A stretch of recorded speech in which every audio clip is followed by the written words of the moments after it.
Ladies and gentlemen, thank you guys for taking some time out of your day to join me. It is Friday, which means I have my last video of the week coming at you. It's Start Sit. So what do we have? In this video, I'm going over all of my updated tiers. That means quarterbacks, running backs, wide receivers, tight ends, defenses, and kickers as well. With all of the new information that we got throughout the week, I'm gonna bring you the most up-to-date stuff possible to make sure you guys are fully prepared for championship weekend. There is no week more important. I have 2 quarterback league volume in my quarterback tier section, 24 of them in all. If you guys have any start or sit questions, I am going to be checking up until kickoff tomorrow, so please do not hesitate to drop those down below. Reach out to me on Sleeper, whatever is easiest for you. I want to be able to help you out. I really appreciate all of the engagement yesterday. It was so awesome to see the growth, people asking questions, reaching out, going back and forth. That is how we help each other. That is how we get those dubs. If you are new to the channel, welcome. Please consider liking and subscribing. Your support means so very much to me, and it helps me out a bunch as I keep battling for every subscriber I can get. Well over 100 and on our way to 200 now.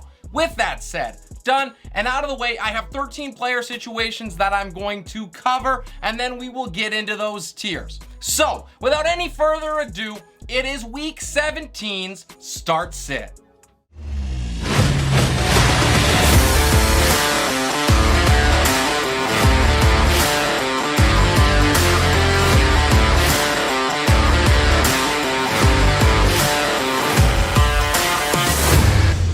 As always, we are gonna start with our quarterbacks, and unfortunately for week 17, there are a ton of issues that we are having to face and situations we are having to navigate. I'm going to start in Chicago with Justin Fields. Limited Thursday with an ankle injury, and his status for Sunday is very much in doubt. The Bears play in the weekend's first slate of games, so you're gonna have the info necessary to make the changes you need. If I am an owner, I am planning to be without Fields this week, but I'm gonna leave him in my rankings in case he does end up playing. He is officially questionable. The next man up is of no consequence to us, so if Fields does not go, we need to find an option elsewhere. Next, we move to San Francisco with Jimmy Garoppolo and Trey Lance. Jimmy was out on Thursday and Friday now. With that thumb injury, he is trending downwards. He said that he is confident he is going to be able to play through it, but I am not so sure that the team agrees with him. I would be planning as if he was out.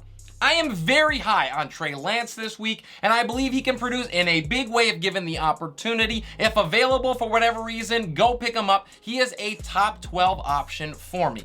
In Baltimore, the situation with Lamar Jackson has not really improved. He was badly limping on Wednesday when he did try to practice, and then Thursday he was completely out with that ankle injury. Owners are going to want to get a plan in place now because he is not likely to play. I'm removing him from my rankings because I believe his chances are very slim. He would be at the bottom of my 3rd tier if he can make a miracle happen and make it a go. I'm adding Tyler Huntley to my rankings. He is a decent option this week for sure.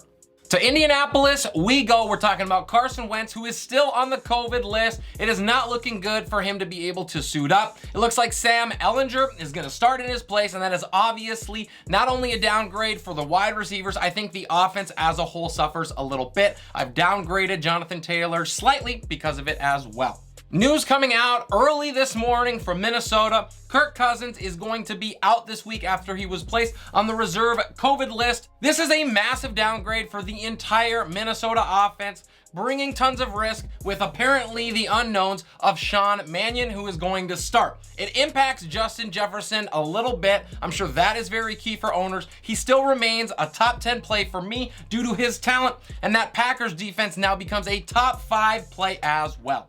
We begin in my updated quarterback tiers talking about my number 5 ranked player on the week. It is Tom Brady. He's at home against the New York Jets. Brady is not going to need to air it out much against the Jets to get the win. I just have a feeling that he will because he can. I am confident in pass catchers for the Bucs this week, assuming they are healthy.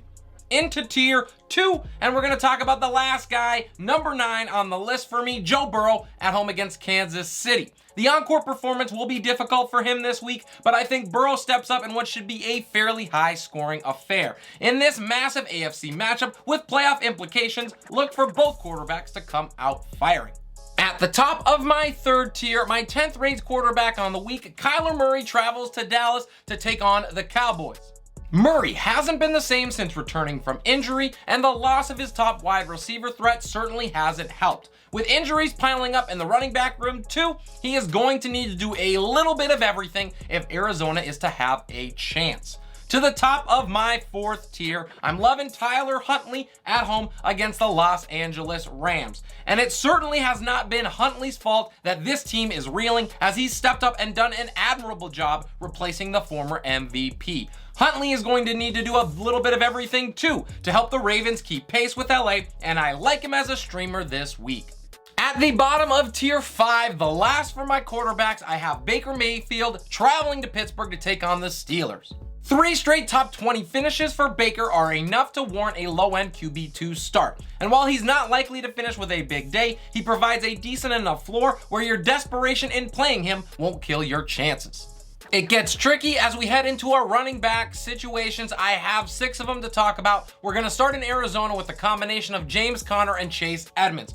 Conner was seen on warm-ups on Thursday, but ultimately he missed practice, and he's going to be probably a game time call with that heel issue. Edmonds had a new injury pop up. It's his back. He was limited Thursday, and while he should play, we need to monitor this situation as a whole very closely. I am planning, if I am an owner, to be without Conner, and if he sits and Edmonds is good to go, Chase would slide to the top of my third tier. We head back to San Francisco, where both Elijah Mitchell and Jeff Wilson Jr. reside.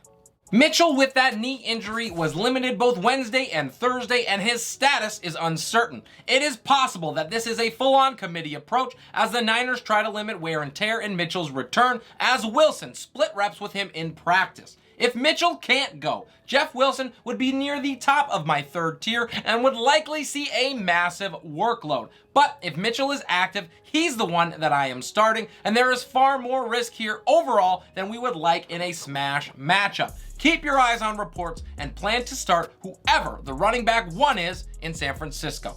On to Foxborough. I'm talking about Damian Harris and Ramondre Stevenson. Harris was limited on Thursday, and he certainly could play on Sunday. It is trending in a positive direction for that. While Stevenson was taken off the reserve COVID list, and he looks good to go. I anticipate, like it has been for the last month or so, that there's going to be a split backfield here, with each guy getting plenty of work in what should be a very positive game script against Jacksonville. Harris falls just a little bit, but he is still a solid play. Big news from Detroit with DeAndre Swift, who has a matchup with the Seahawks.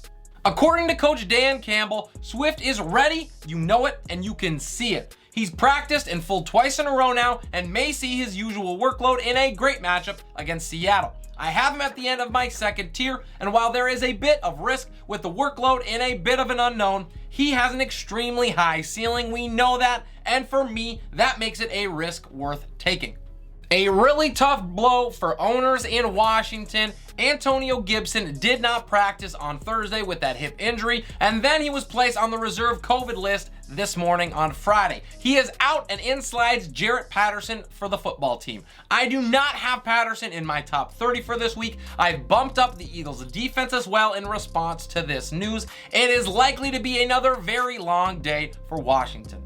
Philadelphia situation is next with Boston Scott and Jordan Howard. Howard, with that knee injury, was limited on Thursday, and he is questionable for Sunday's game. It seems more than likely at this point that it is Boston Scott who's going to be the back to carry the heavier load, though I would say if Jordan Howard plays, he's going to be used plenty as well. I am removing Howard from my rankings. I'm replacing him with Boston Scott, as I feel that the latter carries more upside.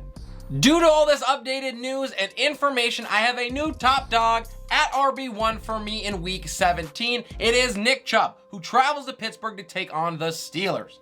With QB situations bleak in both Indy and Minnesota, Chubb takes the top spot. Pittsburgh hasn't been able to stop anything on the ground, and it's unlikely that Kareem Hunt plays. The workload here is going to be massive. At the top of my second tier, I'm loving David Montgomery, who stays at home to take on the Giants. Monty continues to see heavy usage, and that will be the case no matter who starts at quarterback for the Bears. He's got plenty of touchdown upside and has 31 targets over his last 4 games too. Prepare for a monster day. My third tier starts with Najee Harris at home against Cleveland. He is my 14th ranked running back on the week. It'll be tough sledding for Harris without a doubt, but you cannot pass up the volume at this point in my rankings. With 23 or more touches in 3 out of 4, expect at least that once again here. Into tier number 4, it's Devin Singletary as the last player in my top 20. He's got a home matchup with Atlanta. Singletary has come on big as of late and could demolish this ranking if he's heavily leaned on once again in an awesome matchup. The Bills haven't been dependable in giving their running back looks, or he would certainly be higher. In tier number 5, Devonta Freeman has a home matchup against the Rams, and he barely was able to hold on to a ranked spot. There's certainly risk here for Freeman, who barely won the touches battle last week against Latavius Murray, but the latter had just 12 yards on his 5 carries, so I lean Freeman. Be advised, his range of outcomes is wide and his upside isn't special. As we pivot to wide receivers, thankfully most of these situations work themselves out through the week. I just have one key one to talk about. It is in Tampa Bay with Antonio Brown and Mike Evans. Now, Brown was limited on Wednesday. He did not practice on Thursday with that ankle injury. We need to keep a close eye on reports for what that might mean. It could just be maintenance related. Evans, on the other hand, he practiced fully on Thursday, but he was limited on Friday. He could still suit up with that combination of the hamstring injury and just coming off of the COVID list. The Bucs play early, so you're gonna know who you've got available before you lose options. Mike Evans enters my rankings. He is at the end of my 3rd tier. My 6th ranked wide receiver on the week at the bottom of tier 1 is A.J. Brown at home against Miami. I know the matchup here is tough, but after last week's performance, it is clear that Brown is 100% and he is going to see plenty of looks. He can beat any matchup, and the Titans could struggle on the ground again like they did last week, so opportunities will abound. At the end of my 2nd tier, at 13, just outside of my wide receiver 1 starts for the week, it is Jalen Waddle traveling to Tennessee. He is potentially my favorite call of the year as a buy early on. Waddle has produced an unbelievable end to the year for a rookie and is not about to slow down in this plus matchup. Tua will once again give him all the work that he can handle. The more the week went on, the more I like this next guy. At the top of my 3rd tier, it is Brandon Cooks traveling to San Francisco. This matchup for Cooks is fantastic, and he has been in his last 2 games as well, racking up 100 plus yards in each with 2 scores. After a week off, he could start the game cold, but I bet he finishes it hot. Into the top of the 4th tier we go. At my 19th spot, it is Amari Cooper at home against Arizona.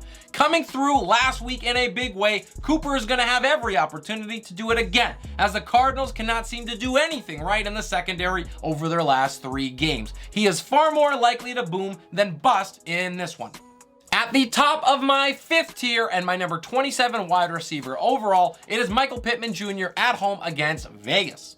It'll be brutal if Carson Wentz is out, but I think Pittman has the talent to at least have a decent day.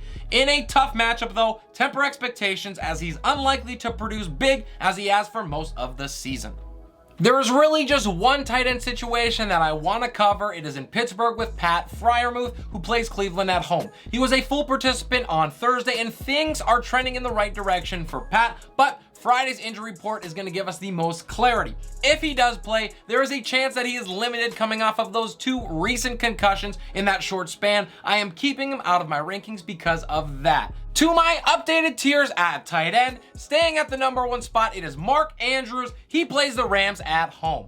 Andrews is that dude, and he's shown it in this amazing stretch to end the year. No matter who is throwing him passes, he has delivered, and once more he will shoulder the load for your title aspirations.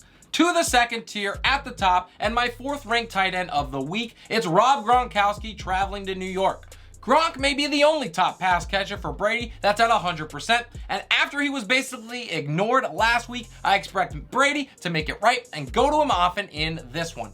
The final tight end one that I have for you guys in week 17 is Gerald Everett, who is at the bottom of my 3rd tier. He's got a home matchup with Detroit. First of all, thank you, David Dooley, for helping me get his matchup right, for goodness sake. I really appreciate it. Everett has been a go-to for Wilson over the past 2 weeks, and he also has 3 straight top 15 finishes. At the top of my 4th tier, it's Tyler Higbee traveling to Baltimore. And this matchup is tantalizing, and Higbee has been consistent in his last 2, catching 5 balls on 6 targets with 40 yards or more in each. You pair that with the touchdown upside against Baltimore, and he is a solid option. With all of the updated news and information that we got in the middle of this week, there has been a ton of shifting and changes to my defensive rankings in week 17. I'm going to start, and no bigger change than in tier 1 at the number 5 spot, I have the Green Bay Packers at home against Minnesota. With Kirk Cousins out and Sean Mannion the apparent next man up, it is going to be an extremely ugly day offensively for the Vikings. I think they really have issues putting up points, and there's almost certainly a pick or 2 coming for the Pack defensive backs.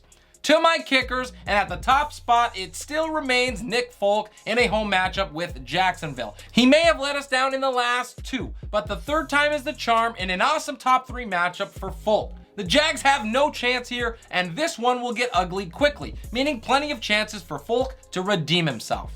And that is all she wrote for week 17. Thank you guys for joining me for it. A happy new year to you. I hope you have a ton of fun. Stay safe. If you are new to the channel, if you're enjoying the content, or if you haven't quite got to it yet for whatever reason, please consider liking and subscribing. Your support means the world to me, and it helps me out so very much.